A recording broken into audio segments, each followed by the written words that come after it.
Welcome back to the Deep Dive. We're here to really get into the source material, break it down so you walk away understanding the core issues without feeling buried in details. Exactly. And today, we are tackling a really big, complex topic, the anatomy of asymmetric threats.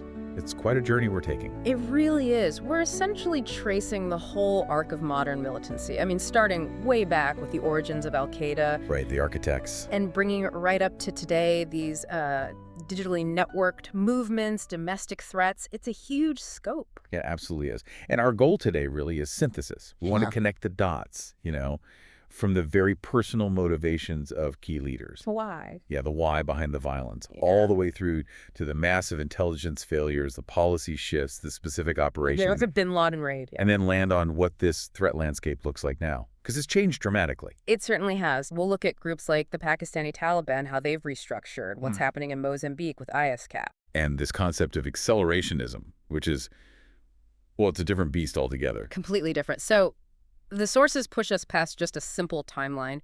We're looking at psychology, intelligence systems, military operations, and these newer ideological forms. And that core connection we want you to follow throughout this deep dive is how understanding those early leaders, their internal drives. Their motivations, yeah. How that actually helps us grasp why these challenges persist today, why they keep adapting. Absolutely. You can't understand the organization, al-Qaeda in this case, without first understanding the men who essentially built it. So let's start there. The sources point to three foundational figures. That's right. Abdul Azzam, Osama Bin Laden, and Ayman al-Zawahiri. Each one brought something critical to the table. Let's unpack Azzam first. He seems to be the philosophical engine back in the 80s. The sources use this term, significance loss. What does that mean here? Significance loss, well, it's a psychological concept. It's that deep feeling that you, your community, your identity, it's been devalued, humiliated, even erased. Okay, so not just an abstract idea for him. No, not at all. For Azzam, it was incredibly concrete. It stemmed from Israeli forces occupying his home village. That feeling of defeat, that profound personal loss that directly fueled his quest for the opposite, what psychologists call significance gain.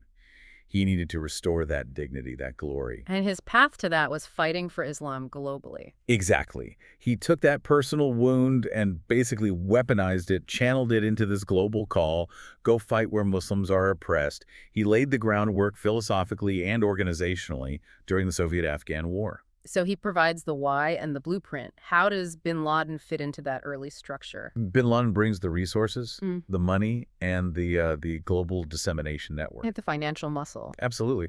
The sources suggest his motivation was also this quest for significance gain, but maybe triggered more by the Soviet invasion of Afghanistan. He saw himself as having a personal duty to defend Islam. And he had the means to act on it. He did. He became the financier, pumping his inherited wealth into the cause, spreading Azzam's message, funding jihad wherever Muslims were in conflict with non-Muslims. He made the philosophy operational. And the third figure, al-Zawahiri.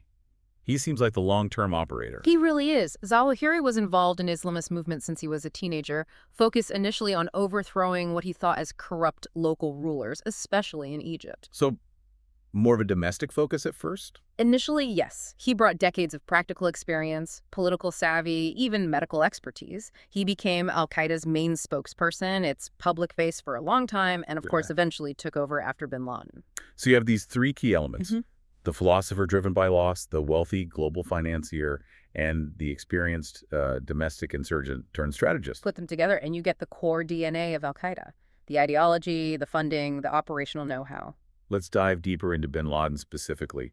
The sources give a profile that maybe counters the typical image. Born 1957, Riyadh, one of 55 kids. Yeah, it's an astonishing number. His father, Mohammed bin Awad bin Laden, became fabulously wealthy as a building contractor, very close to the Saudi royal family. So Osama bin Laden grew up in privilege, not in poverty. Definitely not. His parents divorced, but he had a stable upbringing with his mother and stepfather. And crucially, when his father died in 1968, he inherited millions. We're talking a lot of money back then. Which underlines your point about significance gain being ideological, not economic. He didn't need anything materially. Precisely. He wasn't lacking opportunity. He was seeking purpose, a cause. And he found it in a very specific interpretation of Islam. Fed by some powerful influences. Ibn Taymiyyah, Sayyid Qutb, and Abdullah Azzam directly. Yes, those were key figures shaping his worldview. As a teenager, he was also involved in these Muslim Brotherhood awakening camps. Pan-Islamist ideas were circulating. Seeking spiritual purity away from modern Saudi society. That seems to be the idea. He saw the rapid westernization, the oil wealth as corrupting influences, moving Saudi Arabia away from what he considered true Islamic principles. And this intellectual grounding allowed him to build these stark narratives, us versus them. Absolutely. Very polarized. Muslims against this monolithic enemy he called the Crusader Zionist Hindu conspiracy. It was a narrative of global victimhood and necessary defense. Now, this is fascinating. The sources draw a direct, very personal line from a specific event to his justification for 9/11. The 1982 Israeli invasion of Lebanon. Yes, aided by the American Sixth Fleet. That seems to have been a truly seminal moment for him. He spoke about it explicitly. What did he say? He described seeing demolished towers in Lebanon, and that image, that feeling, apparently sparked his resolve to, quote, punish the oppressor in kind. Now. He said they should destroy towers in America in order that they taste some of what we tasted. The sources really emphasized this wasn't just political rhetoric later on. It was rooted in the specific visceral memory. That feeling then solidified into the 1998 fatwa, his call for Muslims everywhere to attack Americans and Jews. Right, his declaration of war, essentially. But it's crucial, as the sources point out, that this fatwa was highly controversial within the Muslim world itself. Because he wasn't a cleric. Exactly. He lacked the traditional religious authority or scholarly standing to issue such a binding decree. Many mainstream scholars rejected its legitimacy. It shows his ambition, his willingness to bypass traditional structures. And his anger wasn't just aimed outwards. A huge part of his mission was overthrowing the Saudi monarchy. That seemed to crystallize in 1990. Yes, when the Saudi government allowed U.S. troops onto Saudi soil to defend against Iraq after the invasion of Kuwait. For bin Laden, that was the ultimate betrayal. Letting infidel armies onto the sacred land of Mecca and Medina. Unforgivable in his view. That's when his radical opposition to the regime really kicked into high gear. He demanded their overthrow, the establishment of a caliphate ruled by Sharia law. His 1996 fatwa, the declaration of war, wasn't just about the U.S. presence then. It was a broader attack on the Saudi state itself. Oh, absolutely. It was a remarkably detailed indictment. And this shows his strategic thinking. He didn't just talk about geopolitics. What else did he include? He listed grievances like government intimidation of religious leaders, making arbitrary laws that ignored Sharia, spreading misinformation through state media, human rights abuses, standard opposition points. Okay. But then he gets really specific.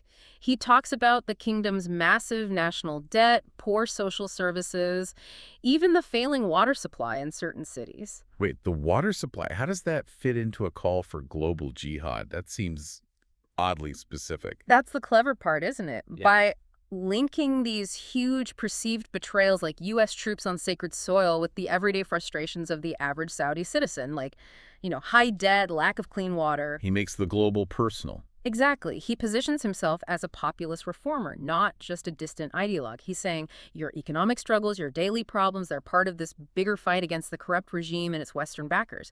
It makes the grand struggle feel immediate. He also hit them on national pride, right? The weak Saudi army in the Gulf War. Yes, exposed during the Gulf War. And he criticized their foreign policy supporting enemies of Muslims in places like Gaza or communists in Yemen. It was a comprehensive attempt to delegitimize the regime from every angle. And against the U.S. Beyond the troops in Saudi Arabia. A long list of alleged crimes. The U.S. as head of the Zionist Crusader Alliance. Sanctions on Iraq causing, he claimed, 1 million deaths. The arms embargo in Bosnia during the genocide. U.S. actions or allied actions in Somalia, Tajikistan, Palestine, Kashmir. He painted the U.S. as the root cause of Muslim suffering worldwide. Pretty much, yes. Urging armed jihad as the only way to expel U.S. influence and forces from Muslim lands. Which brings us to a really crucial and dangerous evolution in his thinking. Who to target? Initially, it was U.S. soldiers. In the 96 declaration, yes, the focus was on military personnel occupying the Holy Land. But later, that expanded dramatically. To include all Americans? Yes. Civilians? Yes. And this was the ideological leap needed to justify something like 9/11. His argument became essentially collective guilt. How did he justify that? He argued the American people were culpable because they elect their governments, they pay taxes that fund military actions against Muslims. Therefore, they are legitimate targets. A terrifying justification. And he added another layer. If non-Muslim enemies kill Muslim civilians, women and children, then retaliation against their civilians is permissible. This provided the rationale for indiscriminate mass casualty attacks. That deliberate strategy, targeting civilians on a massive scale, leads us right into the failures that allowed 9/11 to happen. The 9/11 Commission report's main finding was that failure to connect the dots. It's a phrase everyone remembers, but the reason the dots weren't connected is key. It wasn't just random mistakes. It was baked into the system. How so? Well, think back to the 1970s. After revelations about CIA spying on Americans and other abuses, Congress and the executive branch built these very strict legal and cultural walls. Walls between foreign intelligence and domestic law enforcement. Exactly. Between the CIA and the FBI, primarily. The goal was to prevent foreign intelligence tools from being used improperly inside the U.S. But the unintended consequence... Was that information couldn't flow? You had these silos. Impenetrable silos. Information about threats gathered overseas often couldn't legally be shared with investigators inside the U.S. and vice versa. Pieces of the 9/11 plot were scattered across different agencies that weren't designed to talk to each other effectively. Let's look at some specific examples the sources mentioned. The State Department and visas. Yeah, they failed to catch fraudulent passports and visas used by several hijackers. Ramzi bin al-Shib is a case study. Applied for a U.S. visa in '95, rejected. Goes to Germany, has academic problems, gets kicked out of a school in '98. Each one a little data point. Right, but nobody was putting them together in a counterterrorism context. They were just isolated immigration issues or education issues handled by different parts of the bureaucracy. And the big one. The CIA tracking hijackers Nawaf al-Hazmi and Khalid al-Mihar overseas. They knew these guys were al-Qaeda operatives. They tracked them to a meeting in Malaysia. But when they flew into the United States... The CIA didn't properly notify the FBI. The responsibility for tracking them wasn't handed off. So these known terrorists were inside the U.S., and the primary domestic agency, the FBI, wasn't actively looking for them. A catastrophic failure of that very wall you mentioned. Absolutely. It wasn't just a bureaucratic slip-up. It was a direct consequence of those legal and organizational barriers. Even when they had someone suspicious in custody, like Zacarias Mozawi. Arrested on immigration charges before 9/11, agents in the Minneapolis field office were hugely suspicious. Here's a guy wanting to learn to fly a 747, but expressing no interest in takeoffs or landings. Just steering, basically. Right. Some FBI agents were frantic, convinced he was part of a plot. But headquarters didn't connect it to the broader threat picture coming from the CIA. They couldn't get the warrant to search his computer in time. Another dot unconnected. The sources list others, too. Navy intelligence missing a link between the USS Cole bombing and a 9/11 hijacker. Yes. And the FAA, their failures were numerous. Outdated no-fly lists, passenger screening that was, frankly, easily bypassed, and basic security like reinforced cockpit doors wasn't mandatory. It sounds like the whole system was facing the wrong way. That's a great way to put it. The entire U.S. intelligence community, trillions of dollars spent over decades, it was built to counter the Soviet Union, a centralized, state-based monolith. Lots of Russian speakers, analysts focused on missile counts. Exactly. And then suddenly, the threat is this decentralized, non-state network communicating in Arabic. They were desperately short of Arabic speakers, analysts who understood Islamist ideology, huge backlogs of untranslated intercepts, unreviewed satellite photos. They were optimized for the Cold War, not for al-Qaeda. Precisely. The structure, the skills, the mindset, it was all mismatched to the new threat. This colossal failure obviously created enormous pressure for change. Things had to be rebuilt. Immediately. The first big move was November 2001, the creation of the TSA, the Transportation Security Agency. Federalizing airport security. Yeah. Taking it away from the patchwork of private contractors. Overnight, basically. A massive undertaking. Then, in late 2002, came the Homeland Security Act. That was huge. Creating the Department of Homeland Security, DHS. Yeah, merging 22 different federal agencies, everything from the Coast Guard and Border Patrol to the Secret Service and FEMA. The idea was to unify domestic security efforts under one roof. But the core intelligence reforms came a bit later, right? 2004. Yes, with the Intelligence Reform and Terrorism Prevention Act. This was really aimed at fixing that failure to connect the dots. It created two crucial new entities.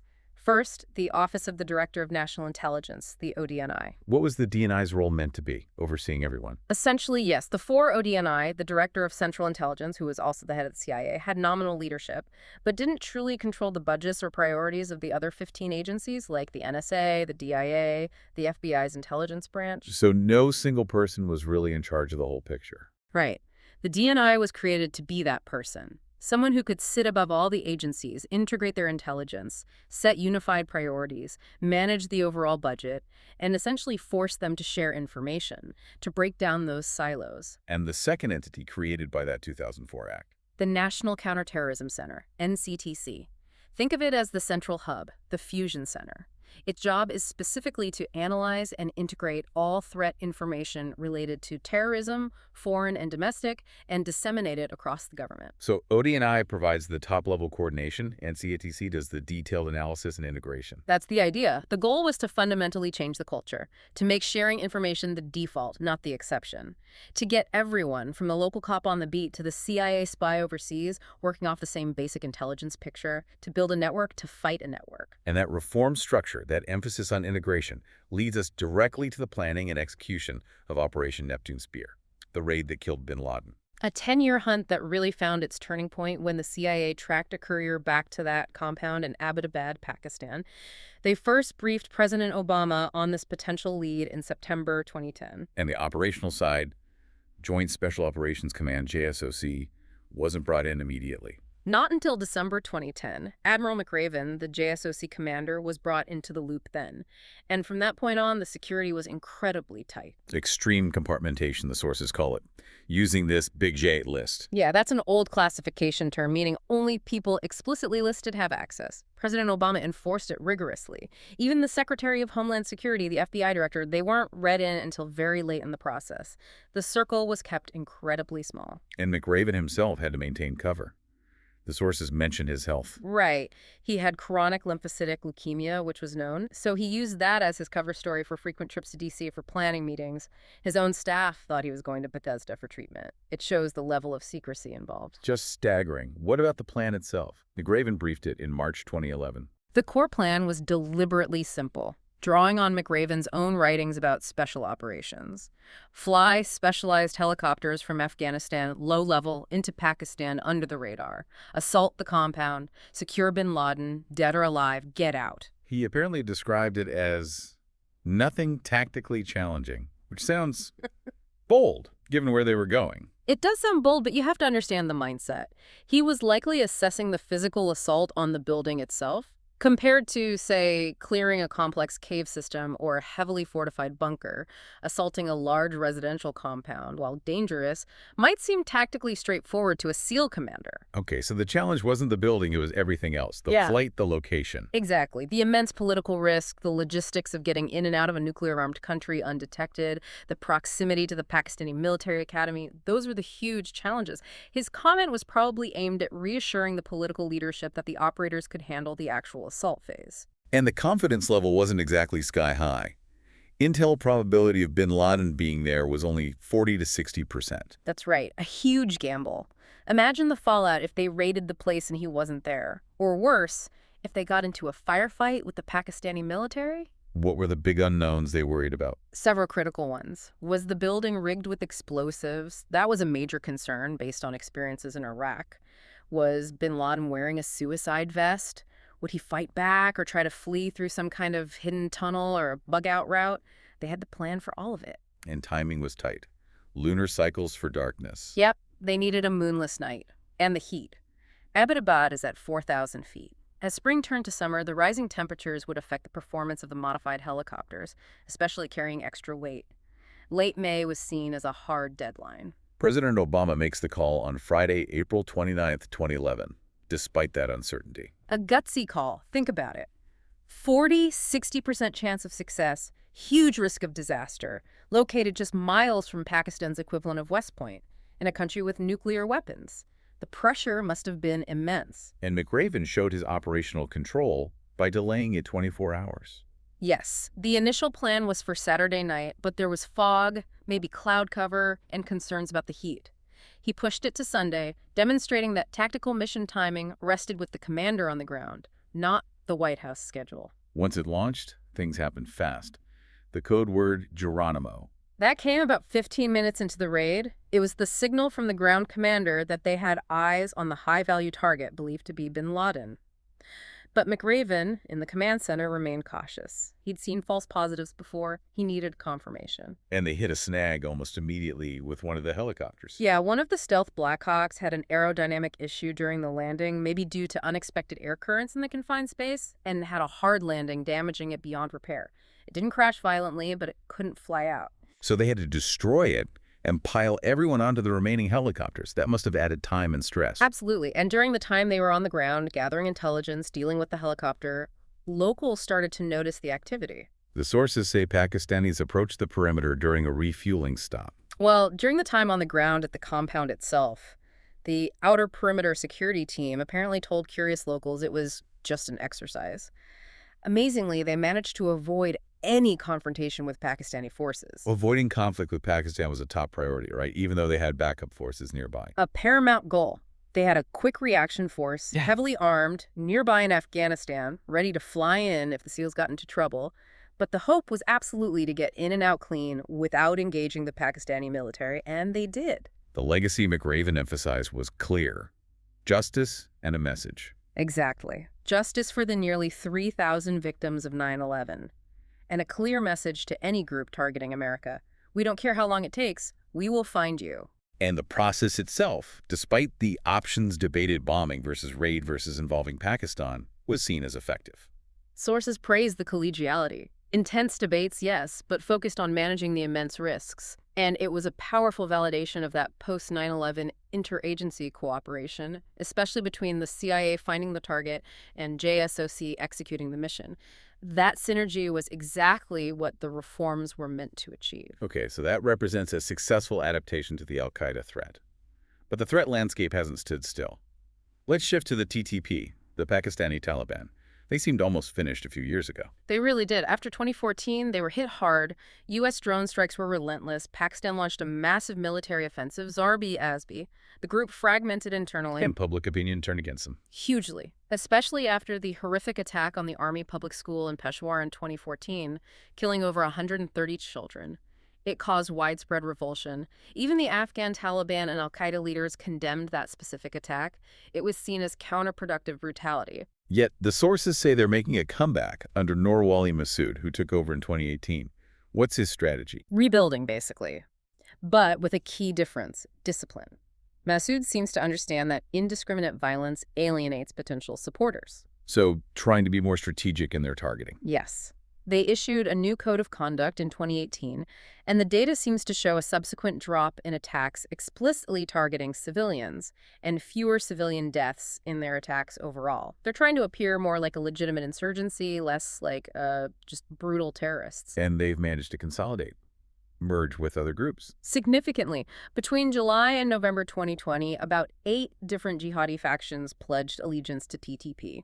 Some were former splinter groups coming back into the fold.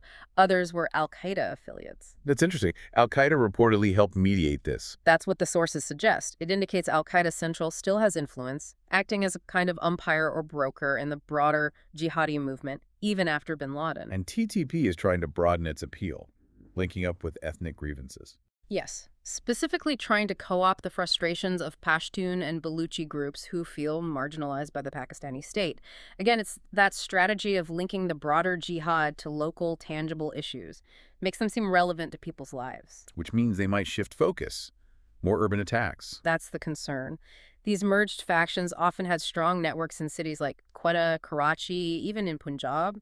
The claimed suicide bombing in Quetta in April 2021, targeting officials and just missing the Chinese ambassador, that could be a sign of this renewed urban focus, hitting higher value symbolic targets. Let's pivot south now to Mozambique. The group there, ASWJ, also known as ISIS Mozambique or ISCAP, this seems like a case of exploiting local chaos. Very much so. Al-Sunnah was a Jama'a, or ASWJ, known locally just as Shabab, though distinct from the Somali group, operates in the northern Cabo Delgado province. It's one branch of the Islamic State's Central African province. And they demonstrated serious capability with that Palma attack in March 2021. That was a shock. Around 200 fighters took control of the town of Palma for 4 days. Not just a hit and run, they controlled it. What were their targets within the town? It showed strategic thinking. They hit banks, police stations, symbols of the state, but also, crucially, food aid warehouses. That creates immediate dependence and chaos, undermines the government's ability to provide for its people. And the attack had huge economic consequences because Palma is key to that massive LNG project. Exactly. Hundreds of foreign workers connected to the total liquefied natural gas project were targeted or caught up in the violence. The result: total declared force majeure and essentially mothballed the entire multi-billion-dollar fungi project. So 200 fighters effectively shut down one of Africa's largest energy projects. That's asymmetric impact. A textbook example, it crippled a major source of future state revenue and terrified foreign investors. Huge strategic success for ASWJ from their perspective. What about the fighters themselves? Are they local, foreign? Primarily regional, it seems. Lots of Tanzanians, sharing language and ethnic ties with northern Mozambique, some Ugandans, maybe a few South Africans. Hard evidence of fighters from further afield, like Arab countries, is apparently scarce. It looks largely like a regional insurgency tapping into IS branding. And the international response hasn't stopped them. Not effectively. The U.S. designated them as ISIS Mozambique. There's been some foreign military assistance, U.S. Special Forces trainers. The Russian Wagner Group was there for a while, but it seems to have been insufficient or withdrawn. The group continues to exploit local grievances and weak governance. Okay, now for the final and perhaps most conceptually different threat: domestic accelerationism, specifically within the U.S. far right. This feels different from al-Qaeda or ISIS. It's fundamentally different. We're shifting from organized groups with defined hierarchies and geopolitical goals, like establishing a caliphate, Right. to something much more diffuse. Accelerationism isn't really a single coherent ideology. It's more of a strategic style, an anti-ideology almost. What's its aim then, if not political control? Pure collapse. The goal is to hasten the destruction of the current system: liberal democracy, globalized capitalism, multiculturalism, whatever aspect they despise most, to accelerate society towards a cataclysmic end. Believing something better will emerge from the ashes. Exactly. A utopian rebirth. For QAnon followers, it might be the storm leading to mass arrests of the cabal. For white supremacists, it might be a race war leading to a white ethno-state. The utopia varies, but the strategy of accelerating collapse is the common thread. And January 6th, the Capitol insurrection, was a key moment for this. A definite inflection point, according to the sources. It wasn't just one group. It was this loose coalition. Oath Keepers, Proud Boys, QAnon believers, neo-Nazis, and many unaffiliated people all acting together, fueled by this accelerationist impulse to overturn the system. How does this movement organize if it's so fragmented? Digitally, primarily, through informal online networks, social media, encrypted chats like Telegram. They use these platforms to share propaganda, valorize violence, and essentially crowdsource ideology. Creating inspired believers. People who aren't formal members but act on the narrative. Precisely. It creates extensive but often weak ties. Someone might marinate in this online culture and then decide to act, maybe alone or by showing up at an event like Jan 6, without ever formally joining a group. The network inspires action without direct command and control. The sources mention the role of Donald Trump in this. Undeniably key, they argue. His rhetoric, his challenges to the system, he acted as a central nexus, a gravitational force pulling these disparate groups somewhat into alignment. A blank screen for their desires. Well put. Different factions could project their hopes and hatreds onto him. He became the symbol of opposition to the existing order they all despised. But is the movement still dependent on him? That's the worrying question the sources raise. Some analysis suggests that for parts of this movement, especially the more hardcore accelerationists, Trump is now seen as a failure, even a traitor, because he ultimately didn't overthrow the system. Meaning the movement might have moved beyond needing a specific leader. It might be evolving towards loyalty to the idea of collapse itself, rather than any individual leader. Analysis of online extremist channels, like on Telegram, found that themes of anti-establishment rage, martyrdom, and pure accelerationism made up about a third of the white supremacist content sampled. That suggests a strong current focused purely on tearing things down, regardless of who's in the White House. This has been quite a tour. From the very personal drives of al-Qaeda's founders through the massive system changes after 9/11 to these modern, networked, and sometimes leaderless threats. It really covers a lot of ground, and if we recap the main takeaways, first, you see the profound power of ideology rooted in personal experience. That quest for significance, for justice, however warped, drove Osama Bin Laden. Then the absolute necessity of intelligence integration. The post-9/11 reforms were fundamentally about making sure the dots could be connected, tearing down those walls between agencies. It was a direct response to failure. And finally, this constantly evolving threat landscape. Groups like TTP adapting their tactics for survival and relevance. Groups like ASWJ expertly exploiting local chaos and fragile states for strategic impact. And the emergence of this digitally fueled accelerationism, which uses fragmentation and online networks not just to survive, but to actually unify disparate actors towards a common goal of destruction. The nature of the threat keeps changing. It forces continuous adaptation on the part of states trying to counter it. You can't fight today's threat with yesterday's structure. Which brings us perfectly to our final thought for you, the listener, to consider. Given that the U.S. intelligence architecture was originally built for a Cold War monolith, the Soviet Union. Centralized, hierarchical. Right. Then it painstakingly adapted to fight a global, networked, but still somewhat hierarchical organization like al-Qaeda. Requiring integration, fusion centers, network analysis. Exactly. So what does the rise of these diffuse, digitally networked, often leaderless anti-ideology movements like accelerationism imply for the next necessary evolution? Right. What kind of organizational adaptation, what new tools or structures are needed for national security and law enforcement to effectively counter a threat that doesn't seek territory or political power in the traditional sense, but seems to desire primarily chaos and system collapse? That's the multi-billion-dollar question, isn't it? How do you counter pure nihilism when it weaponizes the very networks that connect us all? Something to definitely mull over. Thanks for joining us on The Deep Dive.